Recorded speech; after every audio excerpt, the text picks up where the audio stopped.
I heard some things about the nukes, and people were talking about if they do go off, it's not about the localized radioactivity, it's about the atmosphere that gets blocked, and then global temperatures drop, and then the long term issues are No, no, frightening no, for the no. world. Nobody.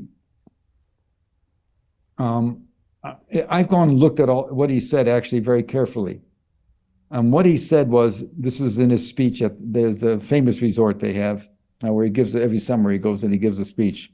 The beach resort, one of the few real warm beaches they have in Russia. It's a tough country, and um, what he says is, if we have to go, we'll respond. And he said, God will accept us for this, but they won't accept America. That's what he says.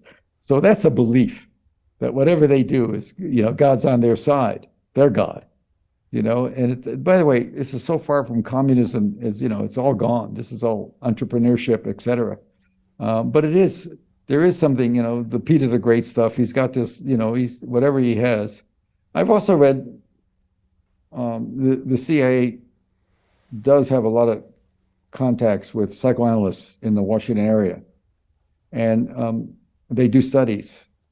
They come in. I think it's a very smart thing to do. These are guys practicing, and they're known. They're not hidden. And they go and they see. I gives them access to intercepts and stuff that nobody else sees. Not about war, but just about personality. And I've seen one that didn't get promulgated about 4 or 5 years ago, maybe longer, 6 years ago, by a guy. One of the guys just sent it to me on the assumption that I wouldn't write about it, which I did. And I've seen one that talked about, he's supposed to be sort of a very arrogant hardhead and a judicial guy. He was in Japan. It began this 5 or 6 or 7 single page about this guy's psychology, as seen by a shrink, which may not be accurate, but the story he told was accurate. He thinks of himself as a black belt judo guy. And he went to some meeting and he wore black belt and he was exercising with the guys. And there was some fantastic woman and she challenged him. He said, no, I won't fight a woman. He said, no, everybody said, no, no, she's special, fight him. She threw him in about 20 seconds. Okay. And he got up and smiled graciously and acknowledged that he had misjudged her, that she was fantastic. And what the shrink said was, he's not necessarily, this is a humiliation for a man who's very, there were people there. He had his people there. But he doesn't always go to the top like he did with Ukraine, but he sure did it with Ukraine. Mm. I don't know why. I don't know why he got Crimea. Nobody's taken it away from him. And, and the truth is, more Russians were killed since 2014 when we basically overthrew the pro-Russian government, a very weak leader. The pro-Russian guy was collected foreign antique cars. The whole estate was littered with fancy $100,000 cars that nobody could drive. I mean, it's Looney Tunes. And but we did orchestrate that and put in a guy that's more friendly to America, which of course was one of the factors. And so I just don't know. And it is true that there was between 2014 and the war 2 years ago, 14,000 deaths in the Donbasses, in those areas. Mm. And there were just as many caused by the Ukrainians, probably more than by the Russians. So, I mean, it was a really nasty war nobody obeyed any of the agreements that were made. And so it would take incredibly good leadership in America to negotiate something. We'd have to be working with the Germans and the French and with the Chinese. And just think about it. If we all put our heads together, we could solve something, but we don't do it. We just yell about communists, communists, communists. And so it's going to be a null. There's going to be no changes in policy. His whole policy is going to be dependent on pulling out Ukraine, and what he's going to do when it looks like it can't happen. We may then get a settlement. We may force Zelensky to do something.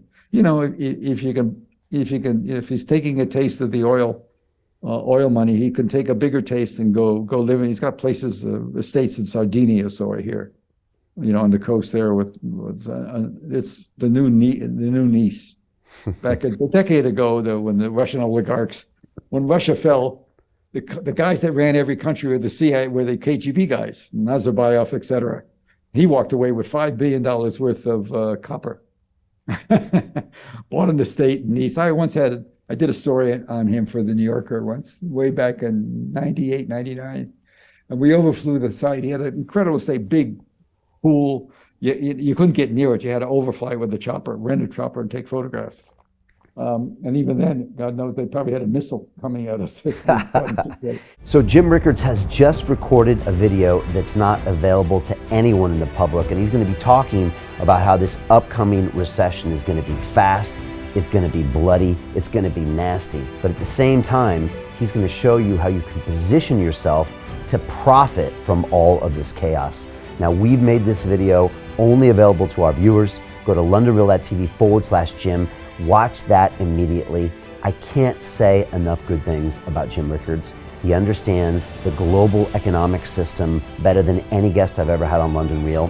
His predictions are almost uncannily true, and you can learn how to profit from his vision, from his expertise, and his understanding of economics. So go to londonreal.tv/Jim or click the link below. It's an excellent, excellent look on what's going to happen in the future and how you can position yourself to profit from that. Jim is one of the best in the business, one of my favorite guests on London Real, and he's very, very good at predicting the future and showing us all to profit from it. So click the link, and I hope you enjoy.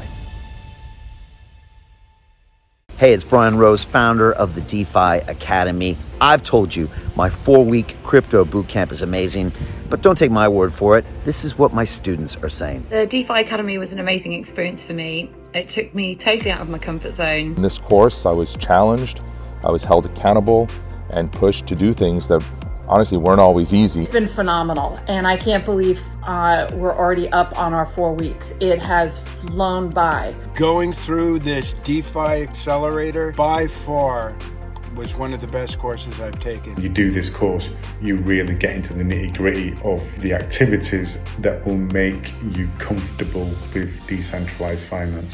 Thank you so much to Brian and everyone at London Real and the DeFi Academy for even putting together an amazing course like this. Anybody else that wants to do it, please sign up.